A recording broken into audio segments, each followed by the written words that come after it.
Hey everyone, welcome back to Daily Devotions. Pastor Steve here walking with you in God's Word. We're in Genesis chapter 39, and that means that we're just that close to being 4/5, 80% through the writings, through the book of Genesis. And where it now takes another step in the narrative is it really starts to focus in on Joseph, the 11th son of Jacob. And so as we get some narratives in these past videos, this past chapters of Jacob's sons, as we get to see, as we get to see their story, their narrative starting to unfold, we just have to remember that Joseph, chapters ago, had these dreams and revealed them to his brothers, and the brothers didn't like it. And so they said, let's get rid of him. And they got rid of him. They sold him to this merchants, to the people traveling over to Egypt, brought his coat back to their father, Jacob. And now Jacob has encountered the death of his favorite son, as it says. And so that's where Jacob's sitting at, but Joseph's sitting in Egypt. And it just so happens that God is going to unfold his narrative once again, that bigger narrative for his people, even in Egypt. And so one of these things that just always captures my mind, and I pray that it captures yours as well, as God unfolds his narrative, the bigger picture, right? It could be in different places, different situations, and different circumstances than you ever would have imagined before. I put it in this way, and I know I'm making this personal, but being able to say this, I never thought that I would actually live the longest in my life in South Florida. I knew nothing of South Florida, being from Nebraska. I wish I would have known more about South Florida, being in Nebraska throughout the winters and such.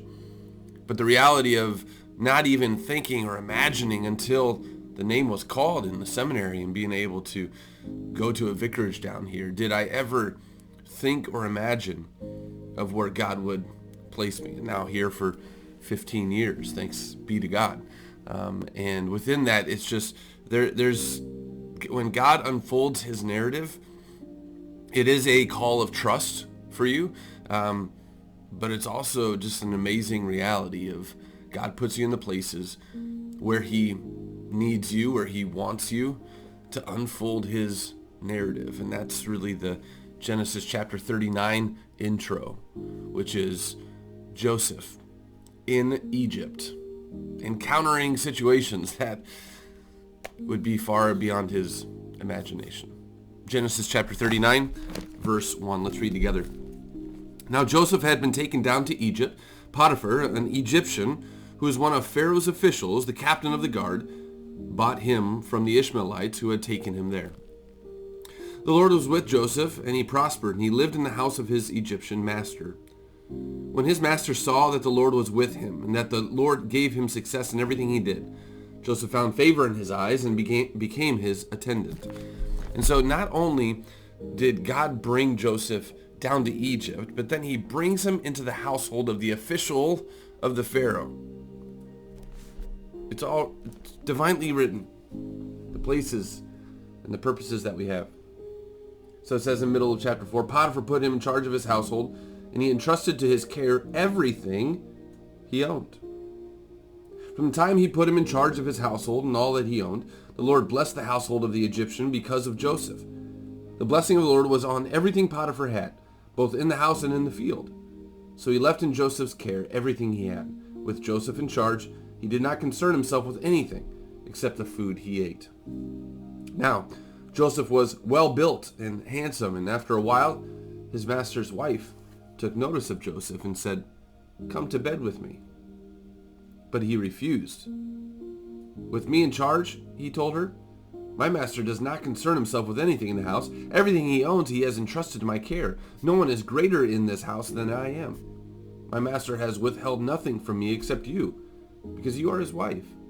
How then could I do such a wicked thing and sin against God?" And though she spoke to Joseph day after day, he refused to go to bed with her or even be with her.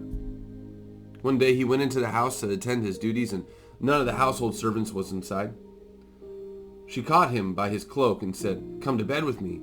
But he left his cloak in her hand and ran out of the house. When she saw that he had left his cloak in her hand and had run out of the house, she called her household servants. "Look," she said to them, "this Hebrew has been brought to us to make sport of us. He came in here to sleep with me, but I screamed. When he heard me scream for help, he left his cloak beside me and ran out of the house." She kept his cloak beside her until his master came home. Then she told him this story. "That Hebrew slave you brought us came to me to make a sport of me. But as soon as I screamed for help, he left his cloak beside me and ran out of the house." When his master heard this story, his wife told him, saying, "This is how your slave treated me." He burned with anger. Joseph's master took him and put him in prison, the place where the king's prisoners were confined. While Joseph was there in the prison, the Lord was with him. He showed him kindness and granted him favor in the eyes of the prison warden. So the warden put Joseph in charge of all those held in prison. He was made responsible for all that was done there. The warden paid no attention to anything under Joseph's care, because the Lord was with Joseph and gave him success in whatever he did. Joseph probably is circling around and wondering, really? I mean, I could be in success in different places. You could put me in different places than to have this kind of lure of lust. You could have put me in different places than in this reality of prison.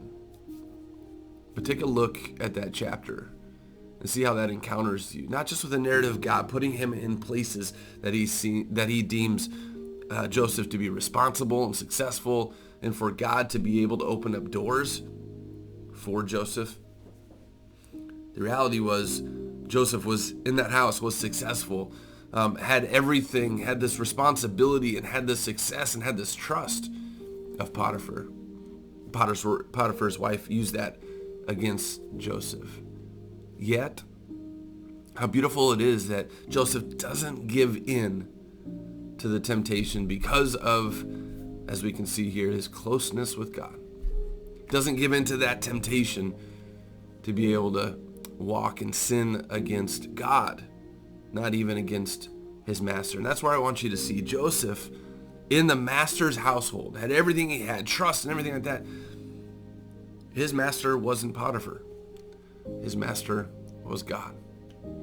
As he was tempted in many ways, he just continued to go back to, how could I do this? Not only against the master of this house, but against my master, against my authority, God himself.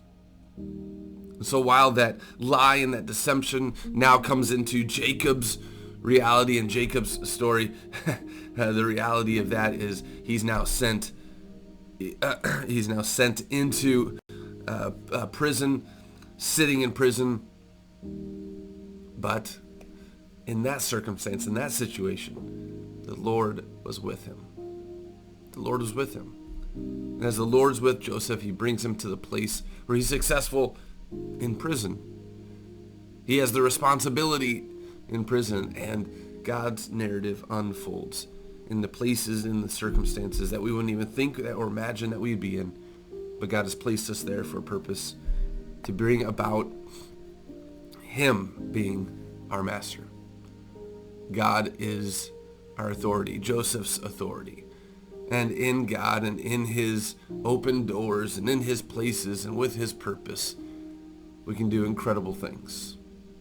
And so maybe that does speak to you in the place or in the situation or the circumstance that you're in.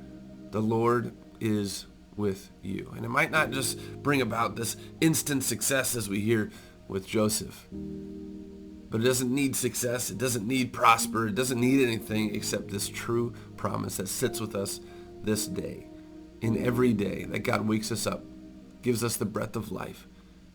He can put us in places. We can put ourselves in circumstances, but the promise rings true. And hear this aloud in Joseph's life, but in yours and mine life. The Lord is with us. To that we can say, thanks be to God. Have a blessed day.